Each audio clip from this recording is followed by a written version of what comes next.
All right. And we're back with another holiday recipe.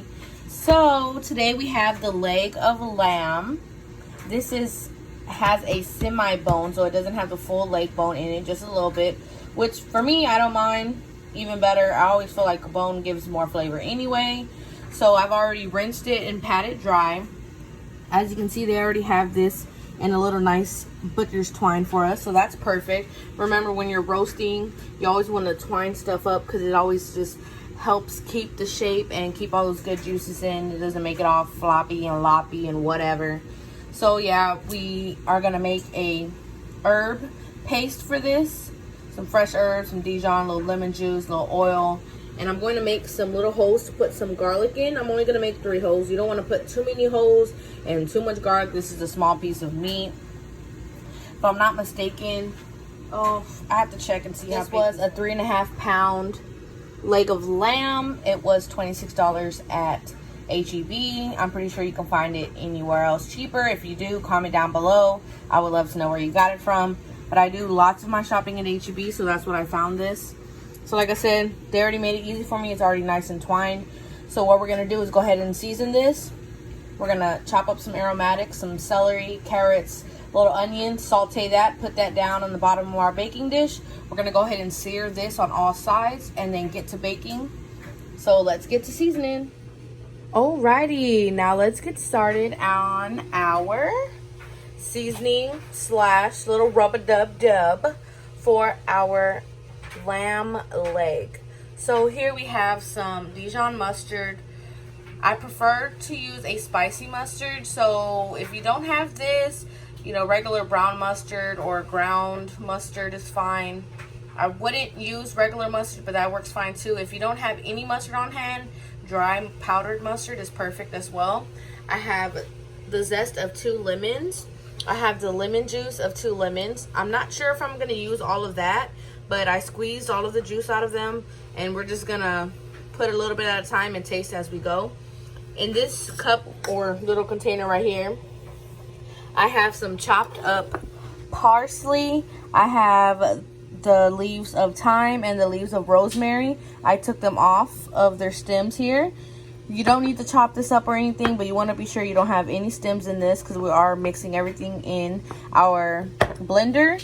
Then I have some olive oil. If you don't have olive oil, regular vegetable oil or any oil that you have on hand is perfect, but olive oil is good too. I have some chives. If you don't have any regular chives, green onions is fine. If you don't have green onions, you can use regular onions. The chives just give it another green color, and of course the onion is just way better than regular raw onions to me.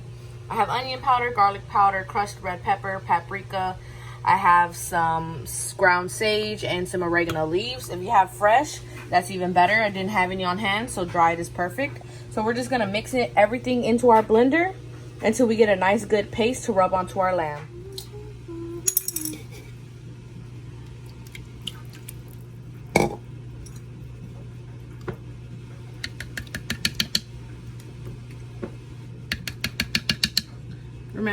Remember the recipe will be in the description box always. We're gonna add all of this in there. Perfect. All of that zest in there.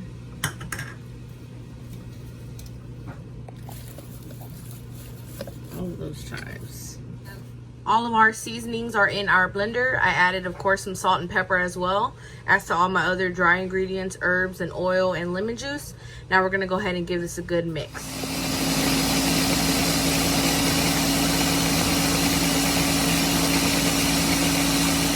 Real quick before I season, I'm gonna go ahead and just poke 3 holes like that. I like to do it right in the middle, it's fine for me. Kind of wiggle it around a little bit so you get some room for your garlic. Just stuff that in there deep. And remember, we're going to take this out before we do any slicing and dicing. Now this one needs to be a little bit bigger. No problemo. Stuff, stuff, stuff. Oh Lord. Okay. I have a little piece that just broke off, so we're gonna just dump that in there. All right, that looks good to me. Okay, now let's get seasoned. I'm gonna start off by, well, putting some salt and some gloves actually. Glove me, please. All right, now we good. I just put some salt on this side. So I'm gonna go ahead and put some salt and pepper and salt on all sides. All right, we're gonna go ahead and get some of our little spread here and just rub it down real good. We're gonna put a lot of this. I made a cup of oil's worth of it, so it should be real good and it should last us for the whole thing. Let's go ahead and flip this.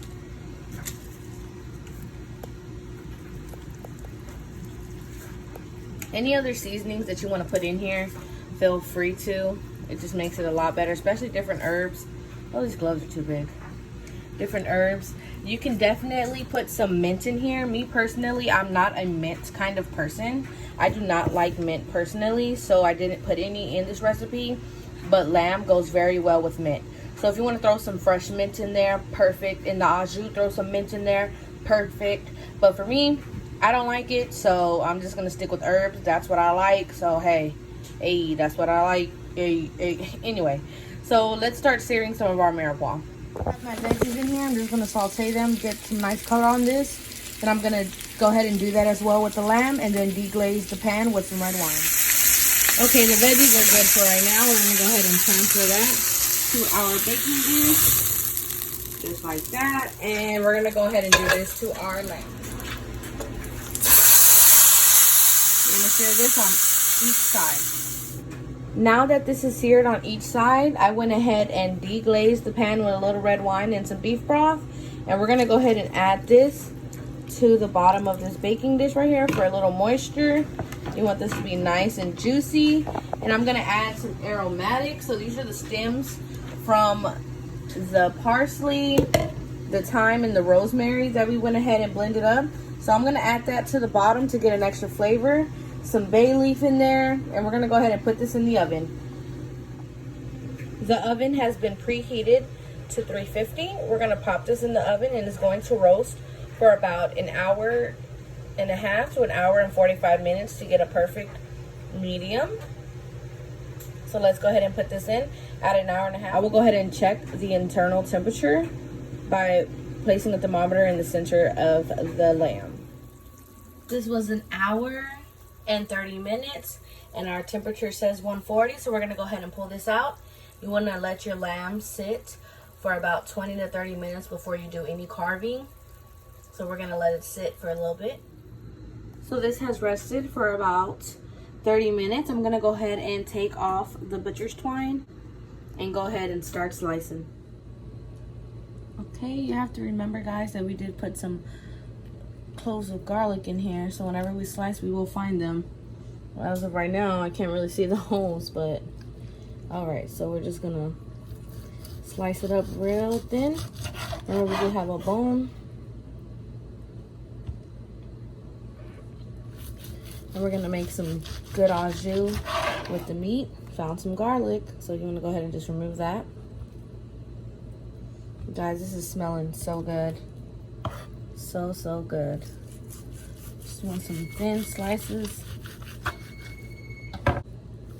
Some thin slices here. So this is a perfect. I hope you guys see the color right there. So we're just gonna keep slicing away.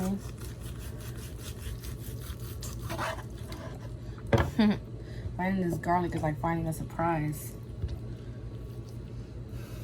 This is perfect. It just tastes so delish. Okay. This is beautiful, guys. Now let's get started on the au jus. So we're gonna take our pan drippings and we're gonna go ahead and strain it into this pot. So let's do that. There's the drippings that we got right there. Discard this and throw this away. We're gonna go ahead and get this heated on the stove. While this is heating up, I'm gonna go ahead and add some of this red wine. That's about, I'm gonna say about 1/3 of a cup. We're gonna let this reduce by half. Then we're going to add our beef stock to this.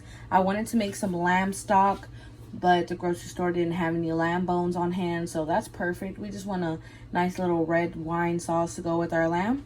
So we're just gonna let this go ahead and come to a boil, bring it down to a simmer, and for about 5 to 10 minutes until it reduces at least by half, and then we're gonna add our beef stock. Okay, I've added my beef stock in here. This has reduced. Going to add 1 teaspoon of flour. I'm gonna whisk this in very fast to make sure there's no lumps. We're gonna do one at a time. Really, we don't want it to be a gravy. We just want it to thicken up a little bit. And as you can see, that one kind of already did that, but I'm gonna go ahead and add, actually, I think we're good with just that one. Ooh, got a little color there. We're gonna give it a taste, adjust our seasonings, and we're done, guys. There we have it, guys. Our leg of lamb cooked perfectly. We have our red wine lamb sauce. So delicious. Just put it on any holiday baking dish and you're ready to go. Thanks for watching, guys. Make sure you like, comment, and subscribe. Let me know any other lamb dishes you would like to see. I'll be happy to give them to you.